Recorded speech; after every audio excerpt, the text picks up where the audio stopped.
जय चक्रधारी। दोस्तों, फिर से आपका स्वागत है हमारे चैनल में चक्रधारी में। आज का विषय महत्वपूर्ण है क्योंकि किसी प्रकार से गलत सूचनाएं लोगों को पहुंच रही हैं, या यूं कहूं कि शायद संभवतः गलत जानकारियां उनके पास जा रही हैं, जिसके कारण से उनको पता नहीं है कि किस चीज़ का क्या होता है। खैर, आज का जो विषय है हम लोग ले रहे हैं लोबान। लोबान, ठीक है जी। इसका दूसरा नाम लोहबान भी होता है, लोहबान इत्यादि। ये चीज है क्या, इसके विषय में पहले आप जान लें। इसका प्रयोग सामान्यतः धूप करने के लिए किया जाता है। धूप क्या होता है आप समझते हैं? धुआं करना, धूम्र करना, धुआं करना। धूम्र करने के लिए इसका प्रयोग किया जाता है। इसकी बहुत सारी मान्यता यह है कि घर में सुख शांति होगी, या लक्ष्मी की वर्षा होगी, या नज़र इत्यादि दूर होंगे, या बच्चों को नज़र नहीं लगेगी। कई प्रकार की भ्रांतियां इसके पीछे हैं। आखिर ये चीज़ होती कैसे है, या मान लो ऐसा कुछ हो रहा है तो कैसे हो रहा है, उसका कारण आप जाने। ये चीज़ आती कहाँ से, उसका कारण आप जाने, और कितनी इफेक्टिव है उसका भी कारण आप जाने, कितनी प्रभावशाली आपके जीवन में उसका कारण भी जाने। तो पहले तो मैं इसकी उत्पत्ति की बात कर लेता हूँ। अब कोई भी चीज़ पैदा होती है किसी भी क्षेत्र में इस धरती के, तो उस क्षेत्र के वातावरण के अनुकूल वो चीज़ उत्पन्न होती है। यही इस पृथ्वी का नियम है। जहाँ पर बहुत ज़्यादा ठंडी है, ठंडक है, वहाँ पर कुछ ऐसी औषधियाँ पैदा होती है जो आपको गर्मी दे। जहाँ पर बहुत गर्मी है वहाँ पर कुछ ऐसी औषधियाँ पैदा होती हैं जो आपको ठंडक दे, इत्यादि। इस प्रकार से ये जो कोई भी औषधि इत्यादि या जड़ी बूटियाँ पैदा होती हैं, तो यह इसका काम है। लोबान क्या होता है? लोबान के लिए कहा जाता है यह पेड़ का गोंद है। इसका दूसरा नाम सम्राणी भी है, सम्राणी भी इसका नाम है। तो इस प्रकार से ये जहाँ पैदा हो रही है वो क्षेत्र को आप समझिए, और किस लिए काम आती है उसको भी आप समझिए। तो लोबान का जो जन्म स्थान है वो है अरब सागर के समीप का क्षेत्र। ठीक है जी, अरब सागर के समीप यह है लोबान पैदा होती है, उत्पन्न होती है। और इससे बहुत दूर सुमात्रा, जावा, फिर इस क्षेत्र में पैदा होती है। आज की तारीख में जो POK है, पाक ऑक्यूपाइड कश्मीर, वहां पर भी यह कुछ मात्रा में पैदा होती है। तो इस प्रकार से लोबान संसार के कई हिस्सों में पैदा होती है। किंतु आप देखेंगे अरब महासागर से लेकर इंडोनेशिया तक, ये जो बीच का पूरा क्षेत्र है, सुमात्रा, जावा, इंडोनेशिया इत्यादि का यह क्षेत्र, इसके पूरे बीच में जहां भारत भी है, वहां पर यह पैदा नहीं होती है, इसका जन्म नहीं होता है। तो पहली चीज तो यहीं से सिद्ध होती है कि हमारे क्षेत्र को इस औषधि की या इस लोबान के धूम्र की आवश्यकता नहीं है। क्यों? क्योंकि प्रकृति यहाँ दे ही नहीं रही है। अब आती है अगली बात कि काम क्या करती है, क्या इसका उल्लेख कहीं मिलता है? हाँ, दवाई या औषधि के रूप में इसका उल्लेख तो है, ऐसा नहीं कहेंगे उल्लेख है ही नहीं, उल्लेख है। पर ये हेमंत ऋतु में ही सर्वाधिक कारगर है। हेमंत ऋतु, इस ऋतु में ही है सर्वाधिक कारगर है, बाकी पूरे वर्ष भर किसी भी अन्य ऋतु में यह कारगर नहीं है। हेमंत ऋतु में कुछ इस प्रकार के जीवाणु उत्पन्न होते हैं जिनके लिए यह अच्छे, इसका धूम्र जो है अच्छा बताया जाता है। किंतु अन्य समय में यदि आपने इसका प्रयोग करा तो श्वास की बीमारी से बचाने के बजाय आपको श्वास की समस्या हो जाए। जो गर्भिणी स्त्री है इसके लिए इसका धूम्र अच्छा नहीं है, तो इसके धूम्र से आप बचें। हेमंत ऋतु में ये विशेष कारगर है। अब इसके पीछे भांति भांति की भ्रांतियां, कथाएं जोड़ दी है। वो कथाएं क्या हैं? जैसे उदाहरण के रूप में कथा जुड़ी है आपके घर में जिन्न, भूत, प्रेत या इस प्रकार की जो योनियां हैं, इन योनियों को लोबान का धुआं हटा देता है। ठीक है जी। अब सामान्यतः ये जो योनि है जिन्न, यह अरब की सभ्यता से आई है। हमारे क्षेत्र की सभ्यता में जिन्न का कोई नाम नहीं है। भूत, यह भी एक विकृति है। विकृत, सामान्यतः भूत बीता हुआ, जो बीत गया उसको कहते हैं, संस्कृत में यही कहा गया है।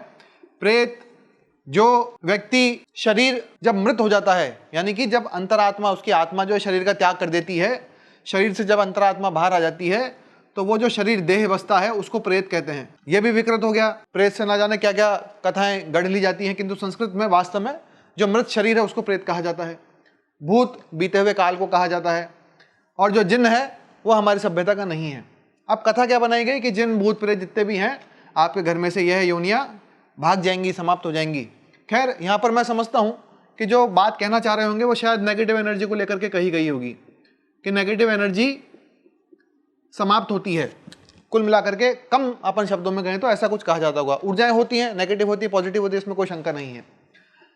अब लोबान का यदि धुआं यहां पर होता है तो उसका वास्तविक रिजल्ट आता क्या है? यदि नेगेटिव एनर्जी को यह भगाता है तो जान लीजिए जो पॉजिटिव एनर्जी है उसको भी ये भगा देता है। तो ये कहना कि भाई इससे नेगेटिव एनर्जी ही भागती है, ये गलत हो जाएगा।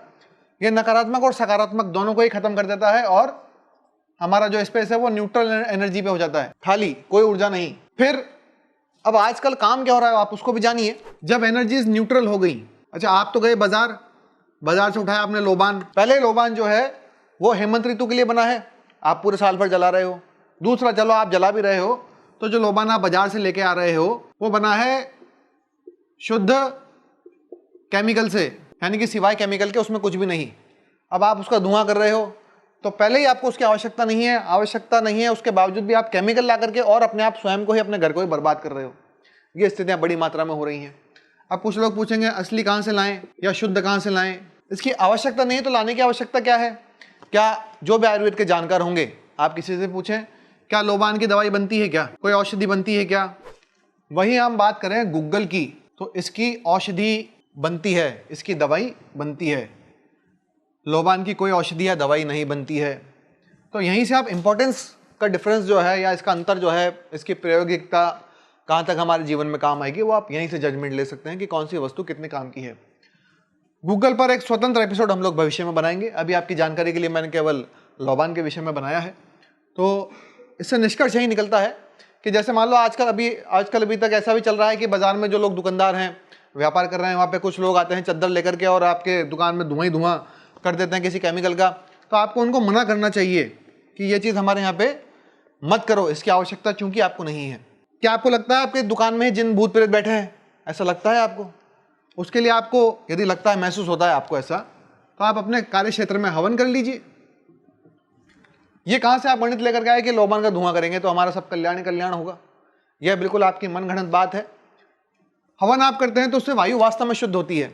वायु शुद्ध होती है तो वहाँ पर अच्छे जीव, अच्छी ऊर्जाएं पनपती है, ये कोई भी जानता है।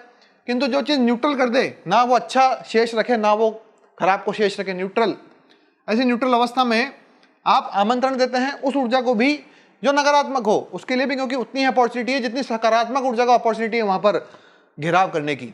तो क्यों ना हम ऐसा ही काम करें कि ऐसी ही ऊर्जा को हम आमंत्रित करें जहाँ पर से केवल सकारात्मक ऊर्जा ही प्रवेश करे, सकारात्मक ऊर्जा ही प्रवेश करे।